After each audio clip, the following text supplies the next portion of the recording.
Mike, welcome back to Tuscaloosa, man. I hope you're having a great day. I am indeed. Every Friday is a great day. Oh, yeah, absolutely. No doubt about it. Now, hey, let me sort of talk about The Athletic, man. You guys have exploded on the scene, and pretty amazing what you guys are able to put together there with a brand new website a couple of years ago. And what is it, 2 years, 2.5 that you guys have been in business? Yeah, it's about 2.5, and the college football vertical part of it's been hardcore in depth for about a year now. We have obviously an Alabama writer, Aaron Suttles, an Auburn writers across the country. But I think if you're a sports fan who wants to read good stories, well, we cover every pro team. We have writers in every city. Cover college football, cover college basketball. We got folks at the World Cup, Women's World Cup. We cover boxing, MMA, NASCAR. So, if you think, I'll subscribe for Alabama coverage, well, you get it all. So, and it's exceedingly inexpensive. And there's no, clickbaity stories. There's no, let's write 200 words on what Tim Tebow tweets out. No, we don't do that kind of stuff. So, it's enjoyable. If you like sports, it's a good website. And again, we got, NHL draft is tonight. We have 65 reporters covering the NHL draft. The NBA draft last night, the SEC did, had a nice number of folks selected. A ton of coverage on the NBA draft, and college football, it's year-round. So we got our guys grinding away on college football. Mike, you've been in this business with college football, and I keep trying to tell the audience, as I look back at early in my career, it was not a 12-month sport, but I think it's become that now. I mean, it's a lot easier to do a college football and show Tuscaloosa 12 months out of the year. Yeah, it's amazing. I started doing this, I'm old, in 1985. And you're right. I mean, coaches used to have those booster club tours, and when they were away from campus, it did not matter. Now, coaches don't want to go anywhere. It's sort of it's both incredible and a little bit sad. We had a story last week on Mario Cristobal, the Oregon coach, who obviously is former Alabama assistant. And he talked about, we don't really take vacation. We try to get, days in here and there. And we had a Q&A with Justin Fuente, the Virginia Tech coach. Asked him where he's going on vacation. He goes, well, we're going for a weekend on July 4th weekend. We're going to the lake. What about other vacations? No, I'm not going anywhere else. And, right now it's with the recruiting calendar change because of the early signing period. This is a huge recruiting weekend, for instance, at Ohio State. And in the past, in June, maybe you got a couple guys in on unofficial visits. I think they have 13 in on official visits, including the five-star running back from Houston, Zachary Evans. So coaches, it's changed a lot.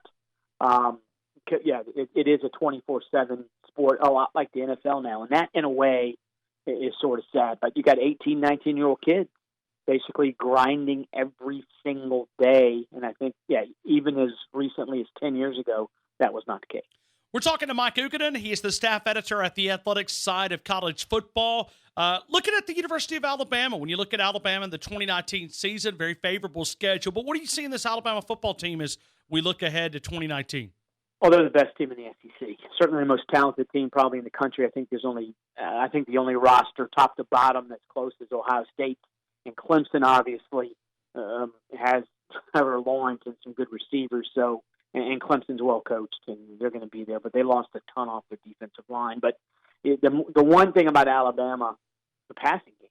And I think if you had said, Alabama's team strength is the passing game 5 years ago, people would have laughed or at least chuckled. But you look at Tua, you look at that receiving core, these are NFL dudes playing college football. So there's some concerns, I would argue, about the secondary.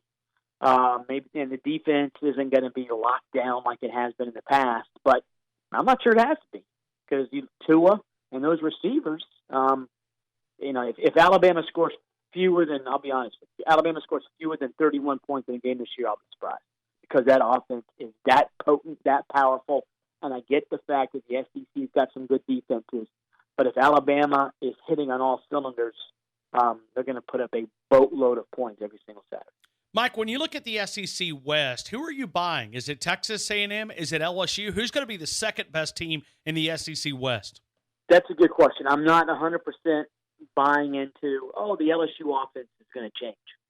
I've been hearing that for 20 years. And let's also get serious. I mean, Alabama's offense has become more and more in line with what college football has become.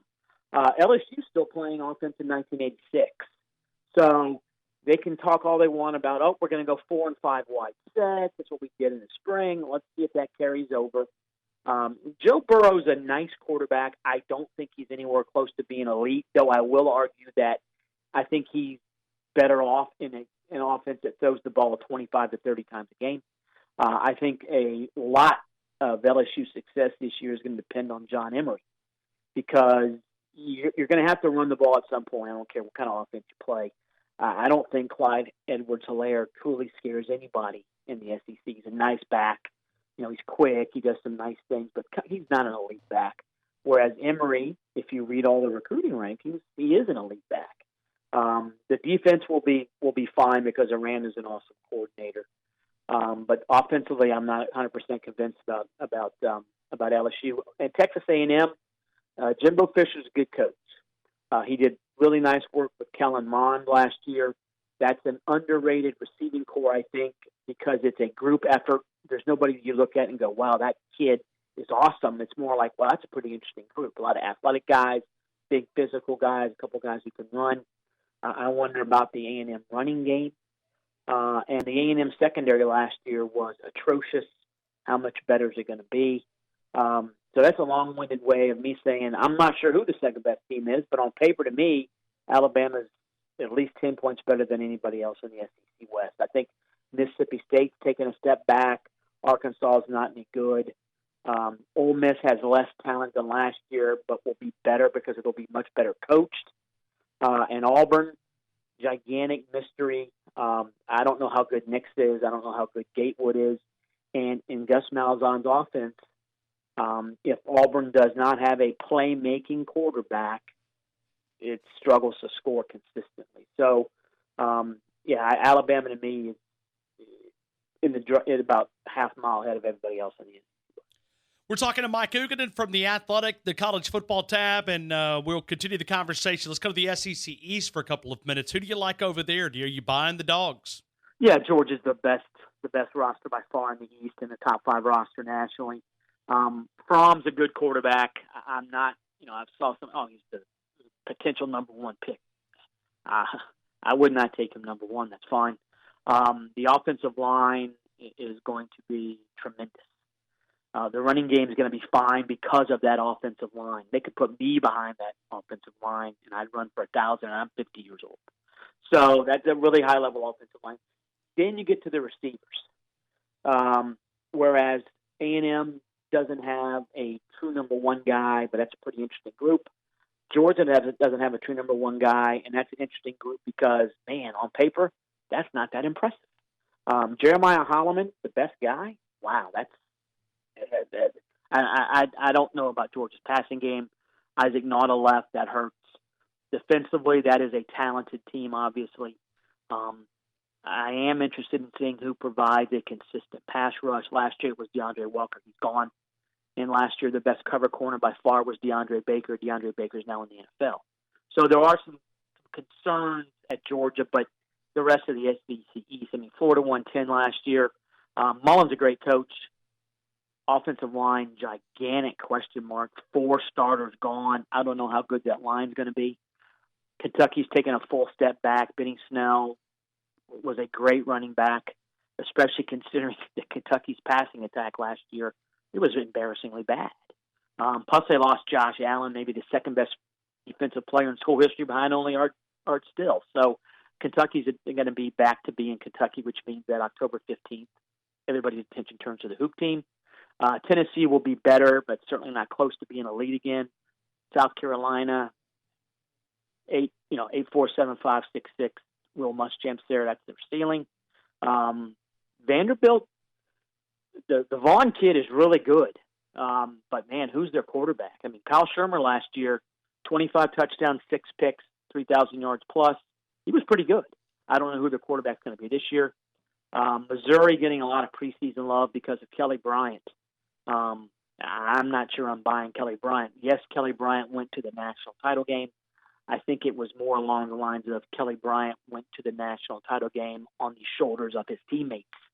So I'm not sure Kelly Bryant can be if Missouri needs a play made, I'm not sure Kelly Bryant can make it with that surrounding talent.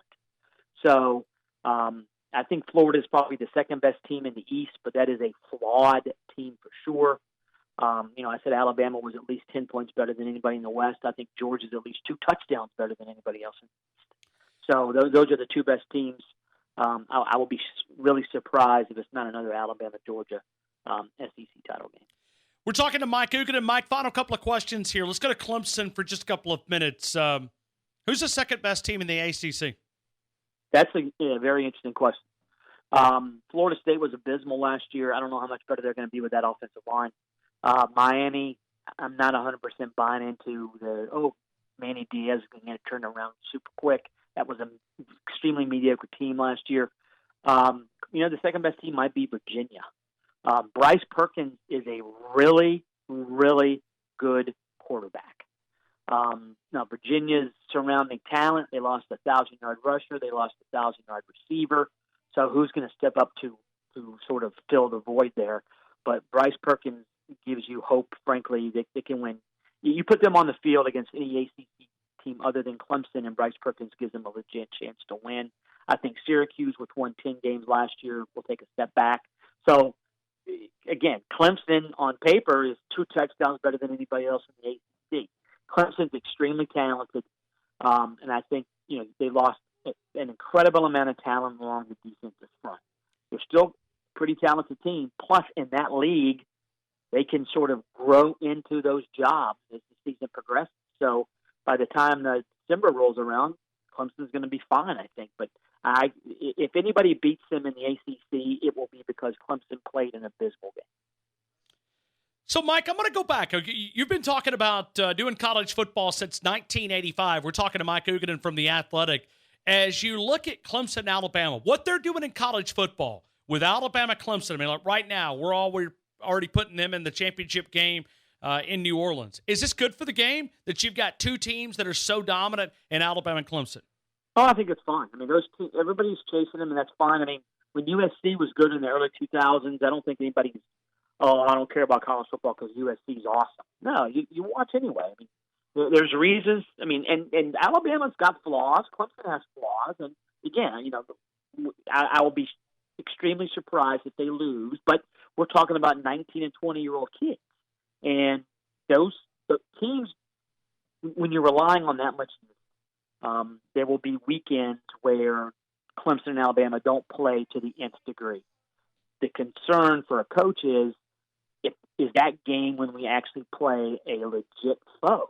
And, oh, my goodness, we could actually lose. But I don't think there's any lack of interest because right now Clemson and Alabama are so good. There's going to be surprise teams this year that crop up. And fans are extremely hardy, hardy. I mean, they can put up with stuff. I think it's bad for college football that these 2 teams on paper better than everybody else. Final question for Mike Huguenin. How far can Jalen Hurts take Oklahoma? That's an interesting question as well. I mean, Lincoln Riley is a really high-level quarterback whisperer. They have 2 really good running backs in Trey Sermon, an Atlanta kid, and Kennedy Brooks. Pretty good receiving core. CeeDee Lamb is awesome. That's another team, though. They lost 4 offensive linemen. All 4 were drafted in the top 4 rounds. So that is an inordinate amount of talent off one offensive line. Now they have a great offensive line coach in Bill Bedenbaugh. They have a new defensive coordinator with Alec Grinch, who